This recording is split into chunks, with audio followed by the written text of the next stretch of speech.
Salut à tous, c'est Frédéric Delavier. Ce soir, ou plutôt en cette fin d'après-midi, je voulais vous faire une petite vidéo pour parler des sites de rencontres. Alors, c'est pas ma spécialité, mais on m'a posé la question, on m'a demandé, Frédéric, pourquoi mes amis, alors c'était des amis femmes, passent des heures sur Tinder et sur les sites de rencontres. Elles passent une bonne partie de leur temps libre. Pourquoi mes amis passent une bonne partie de leur temps libre sur Tinder? Je trouve que c'est de la perte de temps. Alors, cette question est intéressante parce que c'est vrai que les réseaux sociaux, en tout cas les sites de rencontres, prennent énormément de temps aux gens et les gens deviennent addicts. Alors, il faut savoir que si hommes et femmes se retrouvent sur les réseaux sociaux, en tout cas les sites de rencontres, ce n'est pas forcément pour les mêmes raisons. Et c'est ça qui fait qu'il y a une perte de temps importante et que les rencontres ne se font pas forcément aussi rapidement. Et même si beaucoup de couples se forment sur les sites de rencontres actuellement, il y a une quantité énorme de personnes qui ne trouveront rien du tout et qui finiront par abandonner en ayant perdu beaucoup de temps. Alors, pourquoi il y a une perte de temps aussi importante sur les sites de rencontres? C'est tout simplement que hommes et femmes n'y vont pas forcément pour les mêmes raisons. Même si on est dans une optique de séduction, en fonction des sexes, on n'aura pas forcément comme but la rencontre finale. Et il faut lire Sexe contre énergie ou l'éveil des consciences pour comprendre que l'on soit un homme ou une femme, les angoisses existentielles et les besoins ne sont pas les mêmes. Ainsi, les femmes vont souvent sur les sites de rencontres, moins pour conclure que pour se sentir exister et plaire et avoir l'impression d'être aimé et d'être désiré. Alors on me dira, Frédéric, tu dis des conneries. Non, c'est une réalité. Les femmes, en général, ont ce besoin de plaire qui est lié à nos programmations génétiques, nous, humains, puisque l'humanité s'est basée sur le partage des tâches et sur sexe contre énergie, c'est-à-dire que les hommes, pendant des millions d'années, allaient chercher de l'énergie aux femmes et les femmes leur récupéraient cette énergie en échange d'attention et de sexe, ce qui optimisait pour les femmes la chance de transmettre leurs gemmes et de pouvoir, en fin de compte, si elles avaient des enfants, de pouvoir mieux les alimenter et de transmettre plus facilement leurs gènes dans le temps et l'espace. Et c'est ce besoin de plaire des femmes, alors des jeunes femmes, mais aussi des plus vieilles, qui pousse les femmes à aller sur Tinder pour se sentir exister, puisque c'est une véritable angoisse existentielle féminine de ne plus plaire. Pas plaire pour coucher obligatoirement, mais plaire pour survivre quelque part, puisque sépare le fait d'attirer l'attention des hommes, de leur plaire, que pendant des millions d'années, elles ont été nourries et qu'elles ont pu transmettre leurs gènes, puisque nous avons des petits à croissance lente qui demandent toute l'attention d'une maman et aussi des papas qui devaient aller chercher l'énergie en dehors du groupe. Alors c'est une structure sociale qui est bien différente des autres primates, en tout cas des grands primates, puisque les chimpanzés, par exemple, n'ont pas ce besoin d'échange sexe contre énergie pour les femmes, pour les guenons en tout cas, puisque les guenons nourrissent leurs petits elles-mêmes et ce sont les mâles qui vont garder le territoire pour se reproduire éventuellement avec des guenons. Et en général, les guenons les plus âgés et les plus expérimentés, donc celles qui seront capables d'aller chercher la nourriture pour pouvoir nourrir les petits. Donc ça a inconsciemment sélectionné, par exemple chez les chimpanzés, des mâles attirés par les vieilles guenons, donc des guenons qui blanchissent, les mamelles un peu pendantes, mais qui optimisent les chances de transmettre la vie des mâles chimpanzés ou bonobos. Et comme on avait un ancêtre commun, il y a de fortes chances que nous ayons eu à peu près ce mode de sélection au départ, mais qui a changé en savane, quand nous sommes passés en savane, puisqu'il n'y a plus moyen pour les femelles d'aller chercher les petits, d'aller chercher la nourriture avec des petits dans les bras et sans arbres, sans beaucoup d'arbres pour se réfugier. Il y a de grands fauves, donc elles étaient obligées de rester près des arbres et près des points d'eau. Et celles qui ont survécu, c'est celles qui étaient les plus fertiles, les plus jeunes et qui n'allaient pas chercher la nourriture et au contraire séduisaient les hommes par des attentions, par du sexe, et échangeaient cette nourriture, ce qui optimisait les chances de transmettre leurs gènes à leurs petits. Donc on va dire la naissance de la salope ou de la pute, ce qui n'est pas vrai en réalité. C'est un système fait pour un milieu différent de la forêt qui a profondément influencé nos comportements actuels, puisque ce sont les hommes qui vont chercher et échanger énergie contre attention. Donc les femmes ont besoin de plaire, et si elles ne plaisent pas, elles vont pas avoir à manger et elles vont pas pouvoir se reproduire. Donc c'est pour ça que les femmes essayent de paraître jeunes dans l'espèce humaine. On voit les vieilles femmes qui se mettent du rouge à lèvres, tout simplement.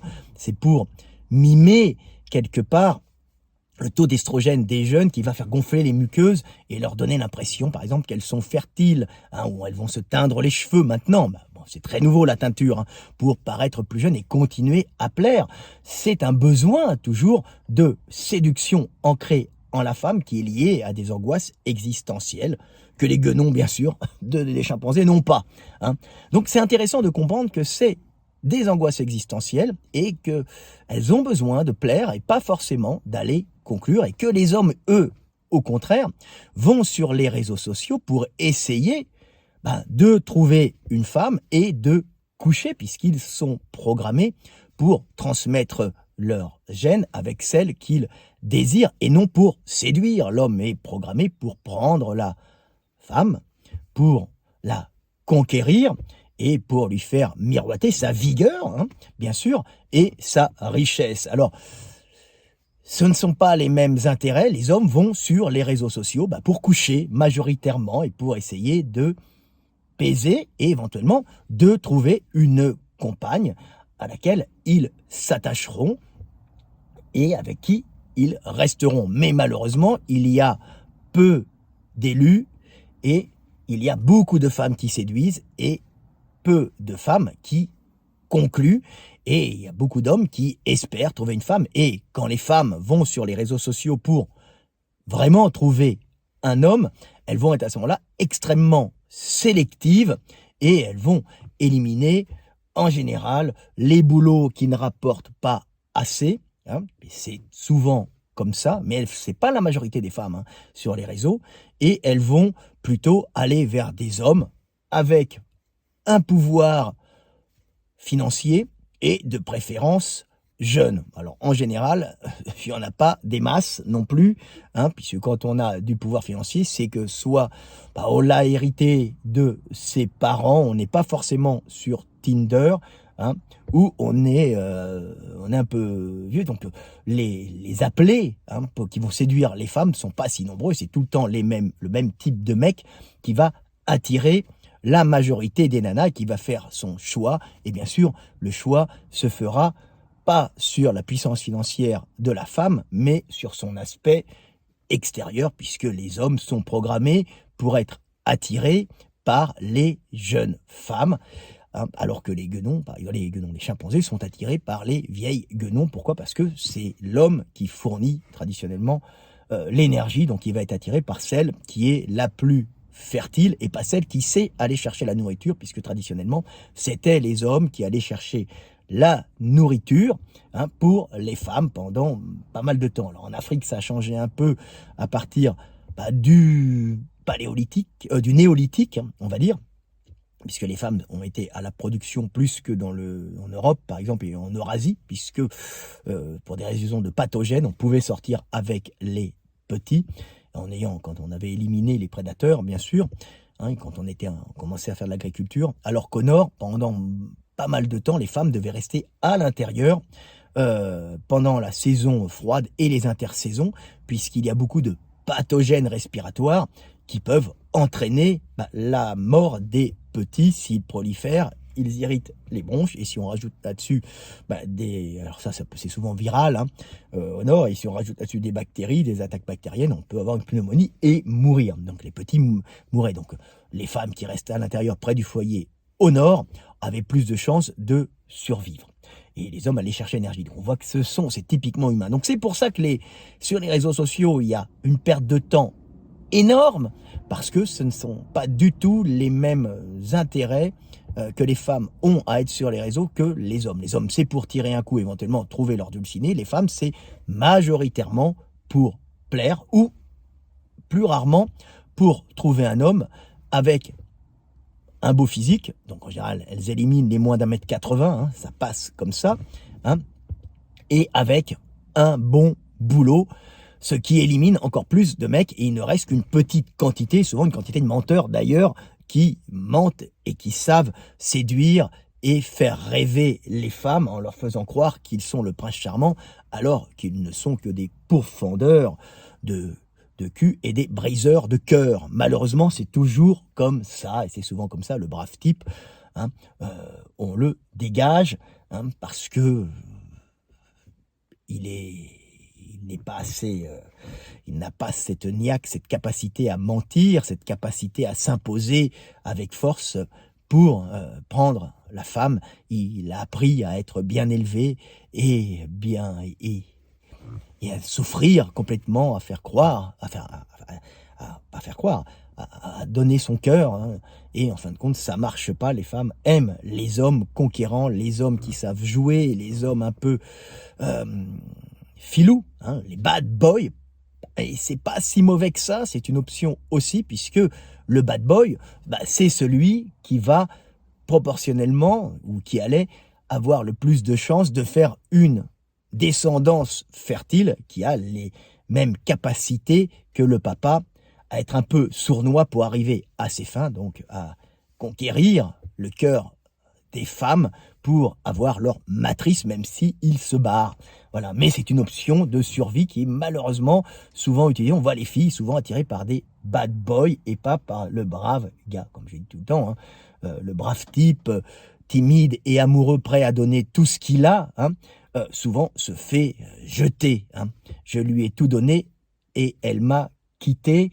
C'est classique, hein, avec les femmes. Voilà, mais les femmes sont aussi programmées pour avoir des hommes avec plein d'énergie. Voilà, c'est pour ça qu'il y a beaucoup de pertes de temps sur les réseaux sociaux, énormément de pertes de temps, ce qui est logique. Ceci dit, vu le nombre important de personnes qui vont sur ces réseaux, il y a énormément aussi de réussites, mais ces réussites, si elles sont très nombreuses, ne sont qu'un tout petit pourcentage. La plupart des gens qui vont sur ces réseaux, ils vont et échouent, hein. Alors surtout les hommes, les femmes n'y vont pas forcément pour conclure. Voilà. Hein, après, il y a plein de types de réseaux. Là, je regardais, hein, je voyais, il y avait pas mal de sites de cougars, hein, où on voyait des femmes d'un certain âge divorcées qui essayaient de séduire, même si leur matrice est stérile. Et on voit arriver ça, particulièrement en France, où des jeunes hommes qui n'arrivent pas forcément à voir des jeunes femmes ont plus de chance avec des cougars, des secondes mains, hein, qui sont là pour essayer de plaire une dernière fois. Voilà. Mais ça, c'est typiquement français, on le retrouve un peu moins à l'étranger. Il y a quand même une misère sexuelle en France. Voilà ce que j'avais à dire. Bon, les réseaux de rencontres, comme ça, les sites de rencontres, c'est pas trop mon truc, hein, puisque de toute façon, ça ne m'intéresse pas avec mon statut social. Je risquerais de me faire tout de suite reprendre ça comme le pauvre type sur les réseaux, hein, qui n'est pas capable. Donc c'est pas très bon. En plus, les gens s'amuseraient à mettre mon image partout, hein, puisqu'on connaît ça, hein. Donc ce n'est pas trop mon truc. Et puis de toute façon, je n'en ai pas besoin. j'ai d'autres façons de vivre. Et puis je suis père de famille, donc ça ne m'intéresse pas. J'ai un peu dépassé ce stade. Je suis à l'âge de la sagesse où on philosophe et on n'essaye plus de séduire les femmes, car les femmes viennent à toi toutes seules. Voilà, voilà, petite vidéo du soir, espoir. Je vais terminer sur une anecdote. J'avais un ami qui s'était inscrit sur Mythique quand j'étais plus jeune.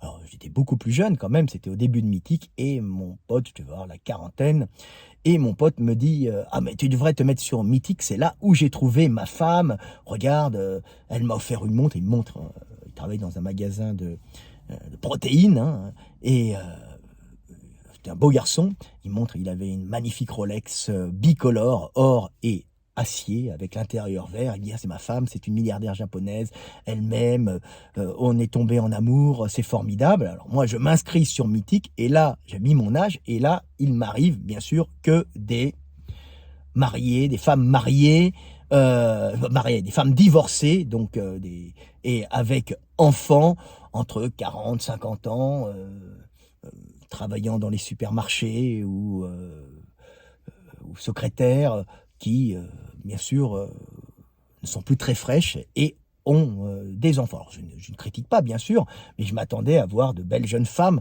qui allaient essayer de rentrer en contact avec moi, et que je n'avais que des femmes divorcées à enfants, avec des classes sociales plutôt basses sur Mythique. Alors, ça ne me gêne pas, la classe sociale, puisque l'homme est plutôt intéressé par le physique avant tout. Nous sommes brutaux et un peu stupides. Bien sûr, nous faisons moins attention à l'intellect et au niveau social qu'au physique. Nous sommes très primitifs et un peu cons, nous les hommes, mais c'est ainsi. Nous sommes attirés par la bonne conformation pour se reproduire, et non le statut social de la femme et la capacité à aller chercher l'énergie. On va dire ça, la capacité à aller chercher l'énergie, c'est les chimpanzés. Donc, je vais là-dessus, puis je retourne au magasin, et puis je vois le patron, je dis, mais attends, qu'est-ce qu'il m'a raconté? J'y suis allé, j'ai eu que des vieilles. Et là, il me dit, oui, mais attends, il t'a pas dit, sa copine, elle a 55 ans. Ah, j'y ai merde. Et là, j'ai compris qu'il y avait des sélections en fonction des tranches d'âge, et il fallait peut-être prendre premium pour pouvoir avoir ce qu'on voulait. Je ne savais pas.